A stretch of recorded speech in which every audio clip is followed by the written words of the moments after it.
diutus untuk memberitakan pengampunan dosa. Refleksi pagi 1086.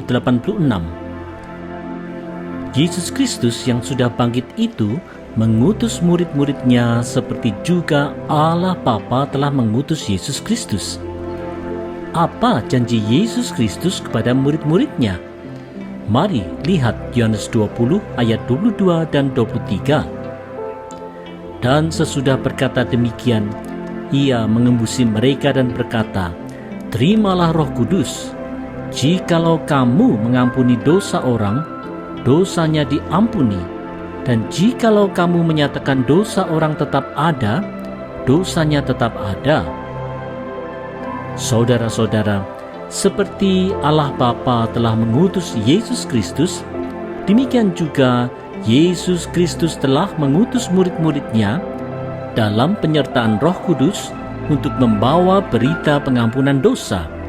Bagi mereka yang percaya, pengampunan dosa akan diberikan. Tetapi bagi mereka yang tidak percaya, dosanya akan tetap ada. Saudara-saudara, masalah pengampunan dosa adalah hak prerogatif Allah yang diberikan kepada manusia berdasarkan anugerahnya. Yesus Kristus, Sang Anak Allah yang tahu betul hati Allah Bapa, telah menyampaikan bahwa kabar baik tentang pengampunan dosa melalui pengorbanan Yesus Kristus di kayu salib telah menjadi jalan keselamatan bagi mereka yang mau percaya. Kabar baik ini dipercayakan Yesus kepada murid-muridnya dan kemudian kepada kita semua orang percaya. Dalam rangka tugas pengutusan inilah Roh Kudus diutus untuk menyertai orang percaya. Oleh sebab itu, marilah kita belajar taat dan setia dalam memberitakan kabar pengampunan dosa ini. Di dalam penyertaan Roh Kudus, pasti kita mampu dan kuat.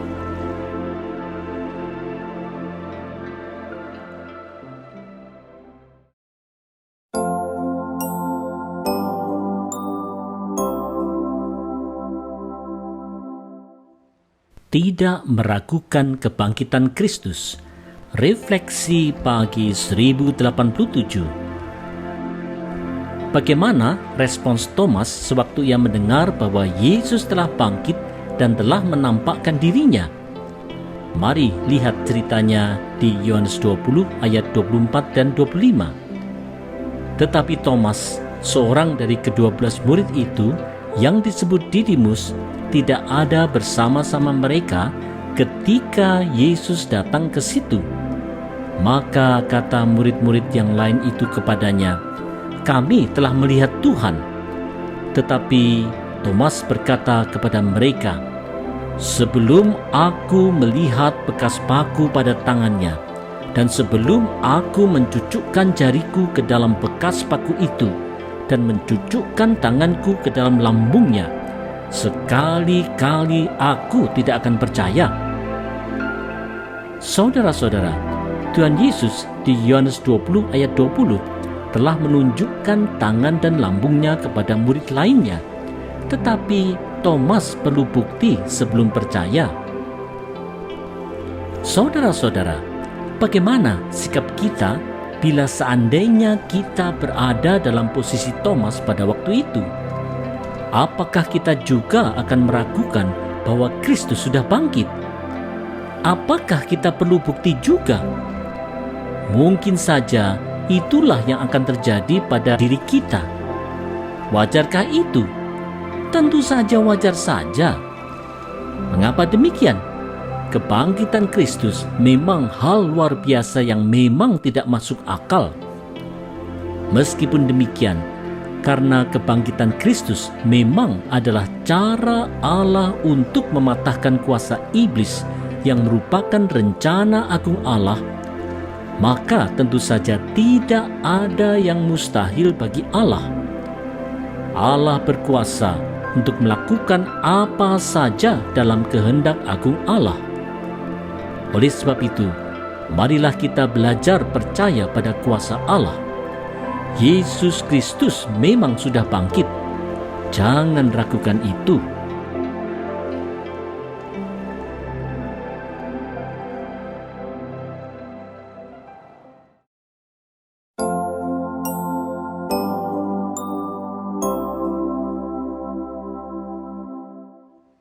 Kristus memang sudah bangkit.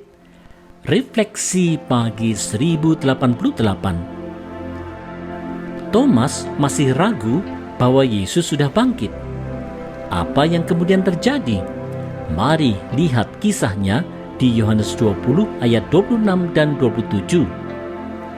8 hari kemudian, murid-murid Yesus berada kembali dalam rumah itu dan Thomas bersama-sama dengan mereka. Sementara pintu-pintu terkunci, Yesus datang dan ia berdiri di tengah-tengah mereka dan berkata, "Damai sejahtera bagi kamu." Kemudian ia berkata kepada Thomas, "Taruhlah jarimu di sini dan lihatlah tanganku. Hulurkanlah tanganmu dan cucukkanlah ke dalam lambungku, dan jangan engkau tidak percaya lagi, melainkan percayalah."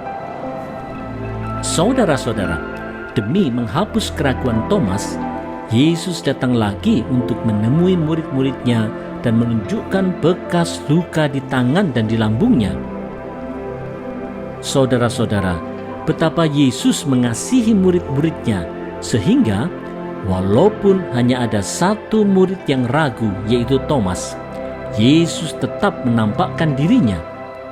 Yesus tahu bahwa fakta kebangkitannya bukanlah cuma diragukan oleh Thomas, tetapi juga oleh banyak orang di waktu itu, tetapi juga di masa sekarang ini sampai masa mendatang. Keraguan akan kebangkitan Yesus memang akan selalu saja ada. Oleh sebab itu, marilah kita hapus segala keraguan kita.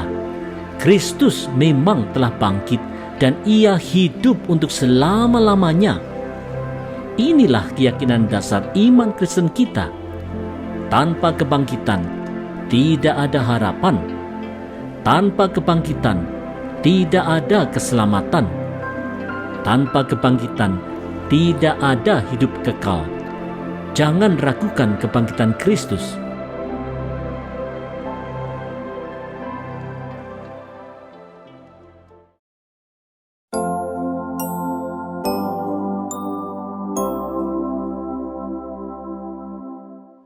Yesus Kristus adalah Tuhan dan Allah.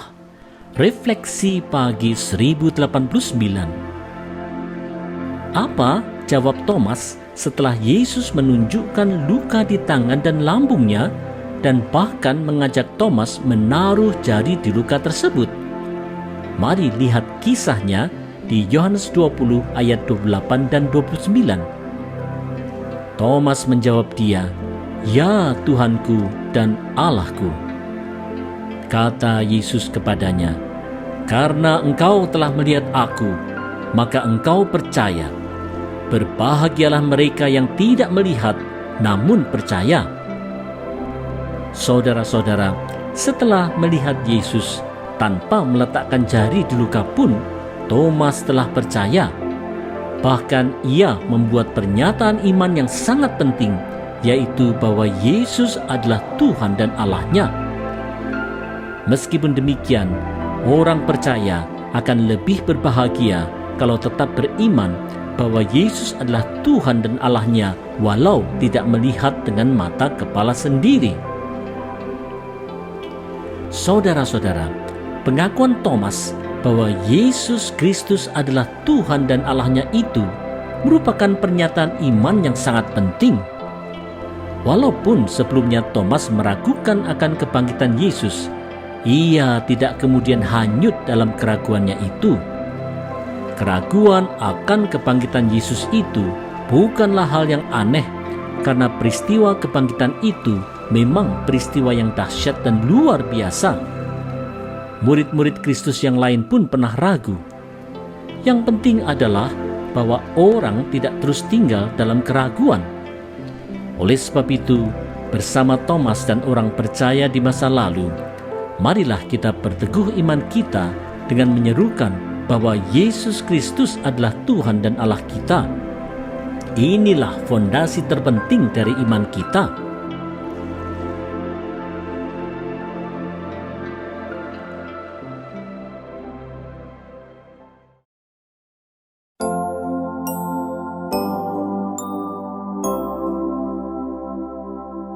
menjadi makin percaya Kristus. Refleksi pagi 1090. Apa tujuan Yohanes dalam menulis Injil Yohanes?